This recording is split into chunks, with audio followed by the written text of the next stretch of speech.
पाठ 10 पतंग।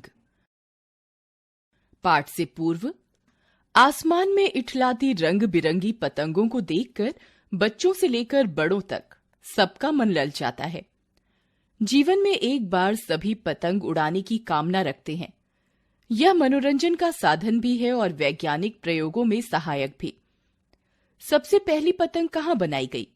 विभिन्न देशों में इसका आकार प्रकार कैसा है?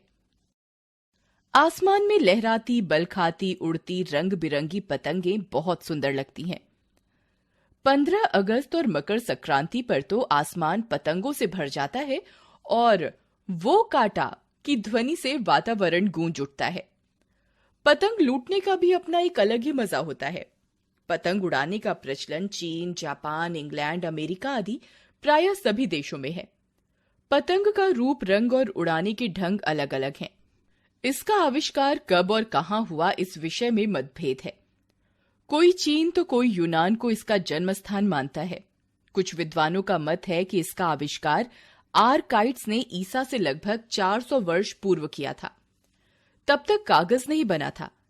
पहले ताड़ जैसे बड़े बड़े पत्तों में बांस की तीलियां लगाकर पतंगे बनाई जाती थीं। पतंग के विषय में विभिन्न किस्से कहानियां प्रचलित हैं। कोरिया में एक बार भीषण युद्ध हो रहा था। उनके सैनिकों की हालत खराब हो रही थी। उनका साहस बढ़ाने के लिए उनके सेनापति ने पतंग के साथ लालटेन बांधकर उड़ाई।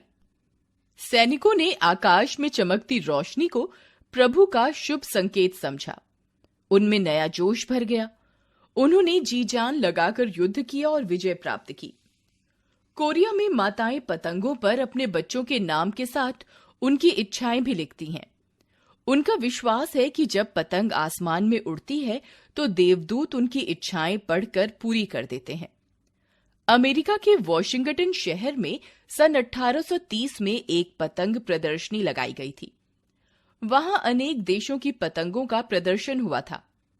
उनमें से एक पतंग सबके आकर्षण का केंद्र बनी हुई थी। उस पतंग से मधुर ध्वनि निकल रही थी। आज हम बिजली के बिना जीने की कल्पना भी नहीं कर सकते। आपको यह जानकर हैरानी होगी कि बेंजामिन फ्रैंकलिन ने बिजली का आविष्कार पतंग की सहायता से ही किया था। जब हवाई जहाज नहीं बने थे, तब तक शत्रुओं के जहाजों पर विशेष पतंगों से बम भी गिराए जाते थे। ग्लाइडर, पैराशूट, गुब्बारों की प्रेरक भी पतंग ही रही है। इस प्रकार पतंग मनोरंजन का साधन तो है ही, साथ ही वैज्ञानिक प्रयोगों में भी सहायक रही है।